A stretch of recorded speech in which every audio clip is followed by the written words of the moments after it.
Yes. Picture na lang.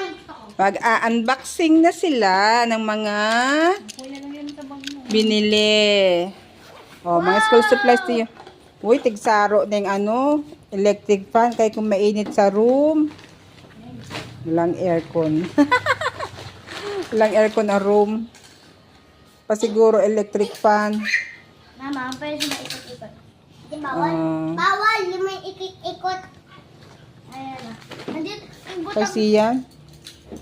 Bakit? Akala ko brown. Brown ang alin? Ang mumble. Siyan. Nilalagyan si Siyan ng Yun ang nabili ko kahapon. Sabi niya, gusto ko yellow. Meron pa dyan ang dami. Ay, may kasamang toothbrush. Ah? Talaga ate. Ano ba?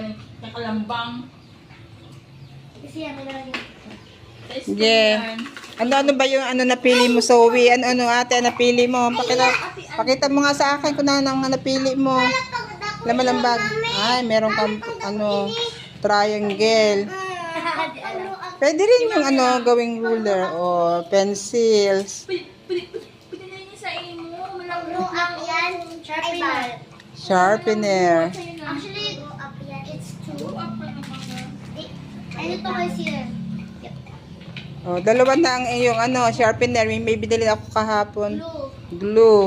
Glue baby. Tigduwa kami. And this is Siyan's scissors. Scissor. And ito yung sa akin. May malaki din na ganito. Ah, tig-isa kayo ng scissor. And then may pulbo. Uy, may pulbo ka na kahapon, laki. Maliit yun. Ano maliit? Yun na maliit. Malaki kahapon yung binili Sa kahapon. school yan. Pang ano nila. Sabi niya, dadali niya yun. Surprise.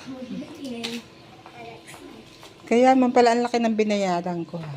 Pinanong pigparakuhan niyo. Eraser. Eraser. Men's eraser and ball pen. Ang dami pa ballpens na binakal mo kaham. Ang mamaya science fair. Hangin. Tsaka lunchbox. Bakit ka Mm. Ano ka po? Wala man kahapon yung mga nauna pa na ballpen na binili niyan sa SM. Ito, pencil. Oh, pencil pa yun. Ito, anong tawag dito? 1/4 size. Oo.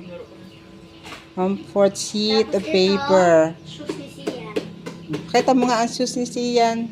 Napili niya. Ayan. Black talaga. Ito.